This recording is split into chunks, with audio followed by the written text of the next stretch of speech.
So, quite a while ago, I said I was going to make a video about brushes and really like what their uses are for, what how you use your different brushes. I think a lot of people have brushes and don't know exactly what to do with them or why they have the brushes they have. So I'm going to start with foundation brushes. I mean, that's like the first thing that most people get. Right in my hands, I've got 4 different options that most likely is what you have at home. So this is really the first foundation brush that most people are going to have had or have at home. It's flat. The bristles are pretty dense.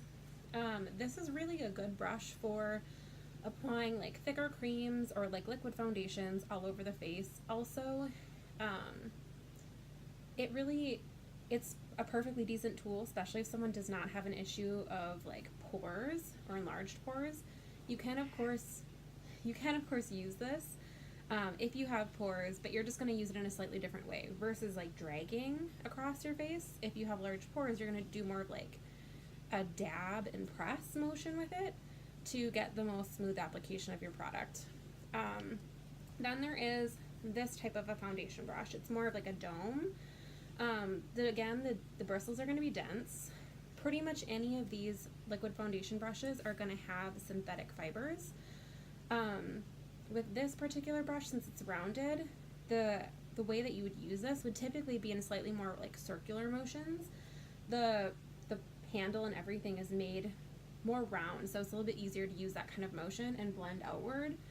And then there's also like these really large liquid foundation brushes. So these work really well if you have like a creamy consistency of a foundation and you really want it to spread really far. So use a regular amount of foundation on these and then just buff it out. So these are really 2 different sizes of a very similar thing. They're both going to be quite dense. And then the other applicator that many people use now is also the beauty blender. So a beauty blender is actually like a makeup sponge that is intended to be used wet, not dry. And with this one, you would actually apply the foundation either to like back of your hand or if you have like a makeup palette, and then you're going to actually bounce it onto your skin, and it creates a really smooth finish as well. I usually suggest, if you have an issue of pores and that's a concern for you, to probably stick with more of like these types of liquid foundation brushes or like applicators, just because I think it tends to smooth out those pores a little bit easier than the flat ones. That's my personal experience, but other people have preferences and that's totally okay. That's half the battle. If you know what you like, just use it. Now I'm going to go on to powder brushes. So the main types of brushes that you will see for powder brushes, I'll do powder foundations, like mineral powders, are going to be like this. So they are generally called kabuki brushes. This one's a really common one from Bare Minerals. It is really made to buff into the powder, like you buff it into the cap, and then you buff it onto your skin. So again, these are going to have a circular base because it's made to be used in a circular motion on your face. That's really what gets the product like nice and even and like on your skin well. This one is from Tarte. So the difference between these is really how dense these bristles are. So it's going to be a super dense packed bristle, really good for getting a full coverage quite fast. It's a little bit looser, so it's going to be more of a buildable coverage. It's going to apply a medium amount and you can add more and more depending on how much coverage you want. This one, it is also a kabuki brush as well, but this one, I know you can't see it on a video very well, it's actually like a looser bristle. So this tends to do better for bronzers. Also, since this one has such a sharp edge, I actually really like to use it right on my cheekbone to kind of carve that out before I start buffing. Preference thing, you don't have to use it that way, but when something has a sharp edge like that, it can sometimes leave a line, so I use it very purposely. Setting powder brushes. So you're going to see setting powder brushes like this. So you might see it has 2 different consistencies of hairs on there. These are actually, it's called a dual fiber brush. So it's really intentional. It's supposed to be a little bit more of a sheer setting powder, And then this one has an angle on it. So anytime there's an angle on a brush, it's really intended to fit the form of your face a little bit more easily. So keep that in mind when you're getting one. If that's not how you want to use it, or if you don't like how that feels on your face, it's not natural, there's other brushes. You don't have to use one that's shaped like this. There's also like this, a Sigma powder brush, large powder brush. It's really your classic, pretty like loose bristles, like it's, I guess, kind of dense. This one would be kind of a medium coverage if you're going to be like baking. I like to use this one to kind of like push the product on. And then something like this is what I would use to kind of dust the excess off after a few minutes. So then there's also sometimes you'll see powder brushes that are flat like this. So this compared to like this. So this type of a brush, since it has that flat side, really it's not meant to be like used in a circular motion. With this one, you'd be more like pressing. This I tend to really consider a better brush for a powder, like a pressed powder.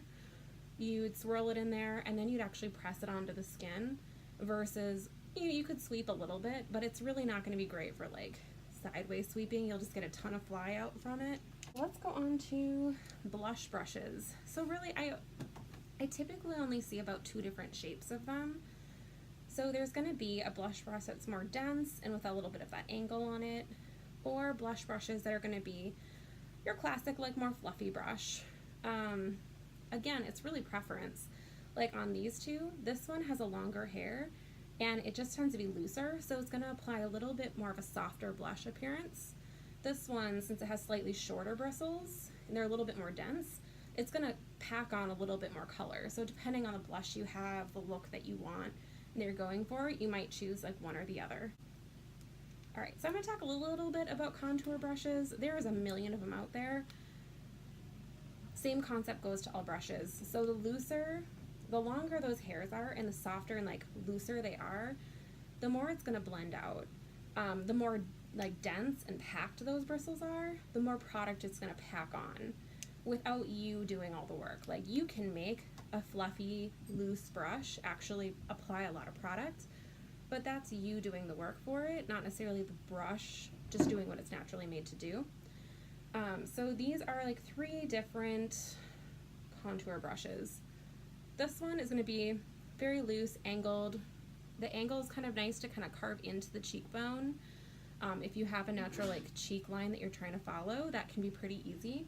And then just following along the lines of your face. There's also brushes like this that have more of that fan shape. You would use it in the same way, really. This isn't going to be the greatest probably for blending a product out, but for getting product on there, it'll do really well. There's also a small one. You could use that for like the nose or smaller areas, or if you just want to pack on a little bit of a darker color to create an illusion of more depth. And there's brushes like this too. So this one I feel is a little bit better for probably cream contouring. The shape of these brushes I feel like would just get way too much powder on your face and it'd be a little hard to blend out, especially with how angular that is. But something like this that's this dense, you would generally do more of a cream, especially since these are synthetic fibers. They're not natural hair. This one, if you could feel it, this one I'm pretty sure is synthetic as well, but I feel like this one could do powder a little bit better than one like this. The angles on it is going to make it a smoother transition. For highlighter, so when you want to create height on your face or volume, you're going to use highlighter. It tends to have a shine or a sparkle. You'll typically see either a brush like this or you'll see a brush like this that people use. So brushes like this are going to pick up like a soft, sparkly product, because generally those shimmering, sparkly products are pretty soft. They can actually shatter easily, so FYI in your makeup bags, you might not want to have them just bouncing around.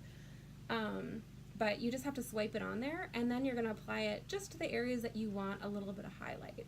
So usually it's going to be tops of your cheekbones, a little maybe right under your brow, top of your brow, nose, and like your cupid's bow right there is going to have a little bit of an anti-aging effect and just brightening.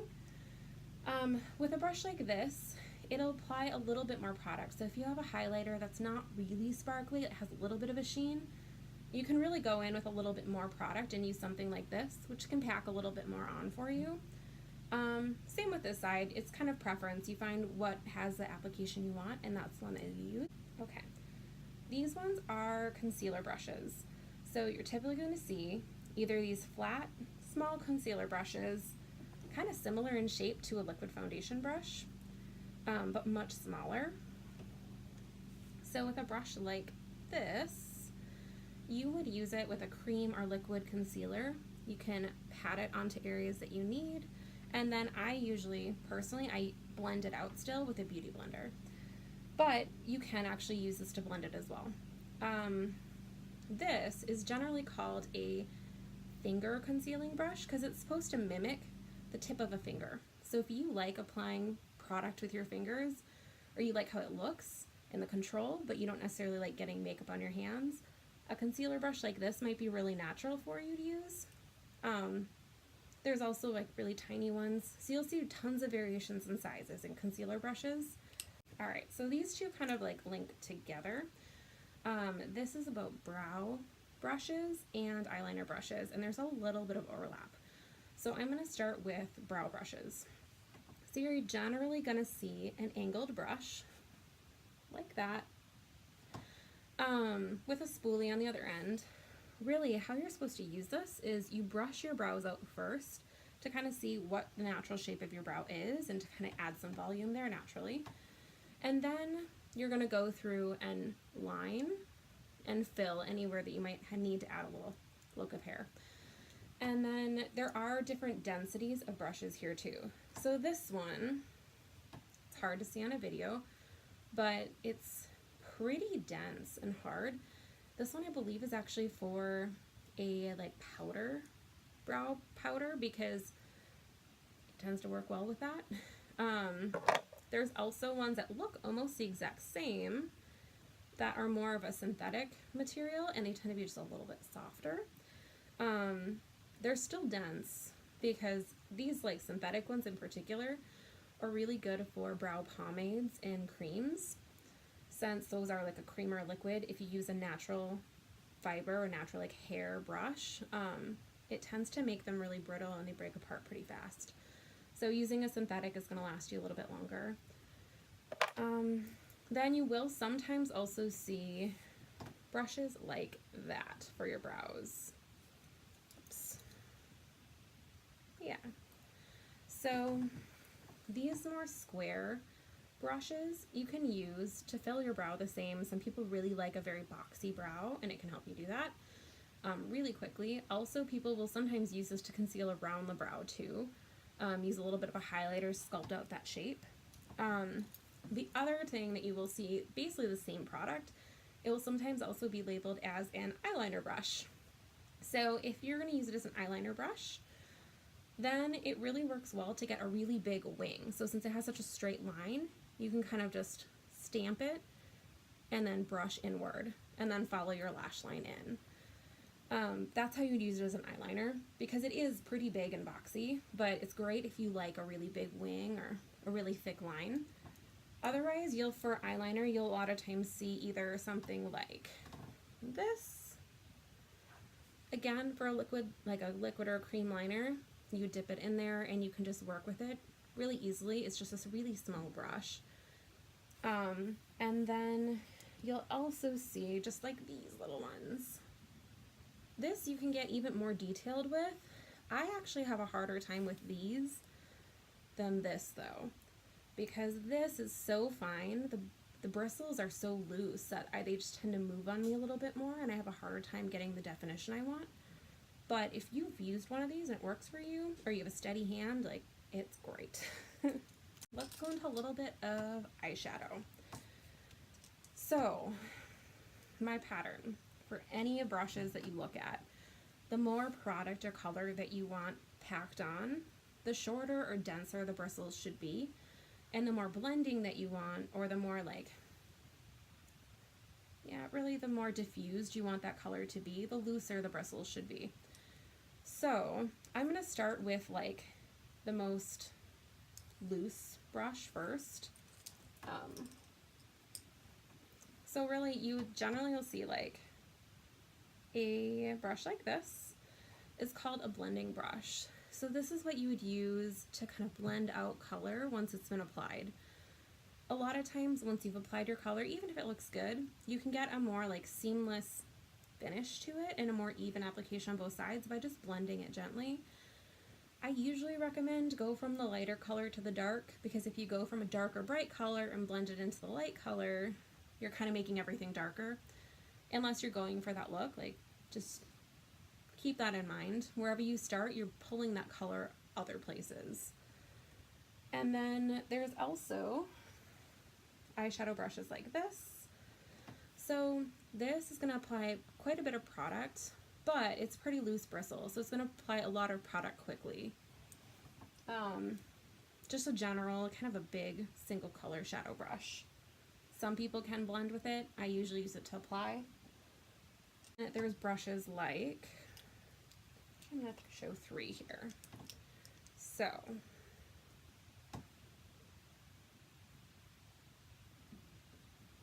here we go. So this one has like the longest bristle.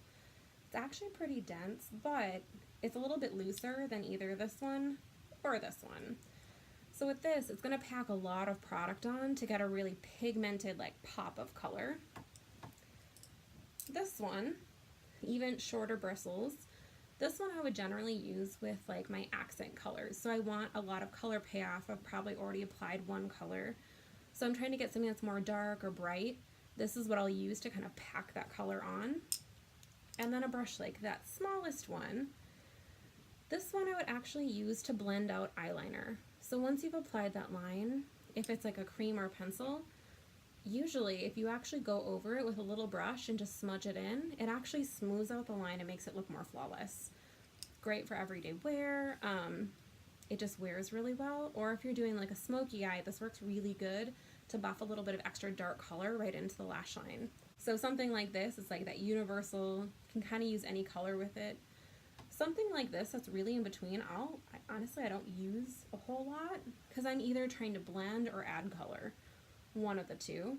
But if you're just using like 1 or 2 shades of color, something like this and something like this, that's like a dome, dense brush, will get you everything you need. This one is going to apply your all over color pretty evenly. This is going to add your little accent color pretty smoothly, and you can always just go back over it and blend a little bit more. It'll get the job done. I tend to use a little bit more than that, but that's kind of what they would be there for. It's kind of the overview of most brushes that you'll run into in the stores. There are tons and tons more, but usually they'll be labeled really specifically what they're for. Just kind of keep in mind if you have a brush and you're using it for something else other than what it says, that's okay. It's just a beauty tool, so it's supposed to help you get a desired effect, and if that's what it's doing, you're good. So feel free to use like an eyeshadow brush. You could use that for contouring. It's not going to be the end of the world. It's made for makeup, so you can do that with it, and it's okay. But a lot of people kind of wonder why they have the brushes they have. If you bought it while you were shopping and someone recommended it, it probably is based off of the product you were looking at or interested in at the time. So we'll generally recommend a product that, like a brush that's relevant to the product you're buying. So you might be buying a foundation and they're going to be like, I recommend this brush because it works well with it. So the next time you're buying foundation, and you're buying a different one, someone might recommend a different brush. And that's pretty normal. It's going to be based off of 1, that person's experience, and 2, the product that you're looking at. They're going to recommend different things. So you might end up with a whole bunch of makeup brushes and maybe not use all of them at once, but just keep that in mind. Like, that's what they're for. You can use different brushes and just kind of see what works best for you, and that's okay. But that's kind of a quick as I can be, little lesson on brushes and what they're for. So a beauty blender like this is really made for blending, just like I mentioned. So you can apply product with it. I really like to apply product and then use this to blend it out because it's really seamless. There's no edges to it, so it just tends to be nice, smooth, fast, and easy. Plus it's really soft and feels comfortable on my skin. One thing about this, since I said use it wet, you really should be cleaning it with every single use. I use like a solid cleanser for it. I know there's different brands of sponges, so not all of them are the same, but like a beauty blender will actually sometimes break down from certain soaps. So that is why I tend to buy like this one, the Pro Cleanser. Also, this cleanser has charcoal in it. So charcoal is pretty well known. It draws out impurities. So it's kind of a nice little perk to this one. It's really gentle on the beauty blender. It just like cleans it. And it helps like draw out any of the impurities from there. Since I'm acne prone, it's good for me. As far as brushes go, I kind of want to point out, if you are deep cleaning a brush, make sure that you are holding your brush down, just like that.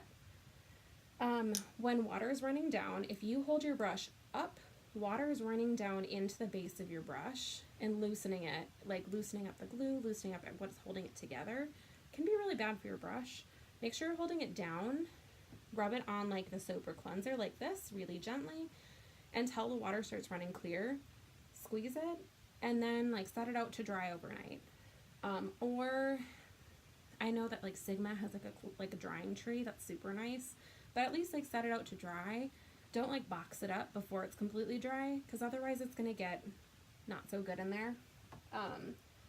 And then if you have shadow brushes, and maybe you only work with like two brushes at a time or 3, it's kind of nice to have something like this, like a quick cleanser to use in between. What you do with this is you either spray it on the brush just like gently and then wipe on a paper towel, or you can spray it directly on the paper towel and just gently swirl your brushes until it's clean, like there's no product coming off of it. So then you can switch to the next color. You just want to make sure, like when you're using foundation brushes, you want to use something that dries really quickly, because if you try and use this wet from color to color, it's going to be really hard to dry, or like really hard to blend your product. You might get a lot on one eye and then not as much on the other. It's a little harder to work with. So make sure you use something that dries fast. Will clean off your brush, and then if it needs just a couple seconds, just give it a few seconds to dry off. But that's really basic care for brushes. If you're cleaning your brushes really regularly, like even like once a week is actually pretty good. Ideally it would be with every use, but like once a week, and you're following those tips of like holding it like this while you're washing it, not like this where water is running in there, or not like sticking it. If you have seen, you don't want to stick this into like a bowl and have this part underwater, because then you're just getting like the dirt from in here and letting it seep up into your brush. So really, hold your brush like this, let the water run, and clean it. That way, it's not getting more dirty. It's just a cleaner option. Really, if you're doing those kind of things with your brushes, like washing it like this, they're gonna last you forever, like years and years. This brush I've had for probably about close to 10 years now. It still looks like new, and it's, like they hold up really well if you take care of your brushes. I mean, I use this regularly too. So it's just a matter of your care for them, and then maybe not beating up on them. I let my brushes do the work for me, so I choose a brush for the product and then what I'm trying to do with it, versus just taking a brush and making it do something. So you can take this brush and you could apply liquid foundation with it in a circular motion, but that's going to pull this brush apart and it's going to fall apart. Since this is a natural fiber, these are going to break and all of these hairs are going to fall out in like months probably. So if you use the brush in the proper way with the proper products, they'll last you super long time. You can do whatever you want with them, but if you've been wondering maybe why a brush is breaking apart so fast, it might be on how you're using it. And it's possible there could be just a different style of brush that would work better for you. So yeah, that is my quick overview about brushes, or want like recommendations on brushes or product to take care of them. Leave me a little comment. I'll be happy to answer. If you know me, you can text me. That's totally fine. And yeah, I will be posting in hopefully sometime soon.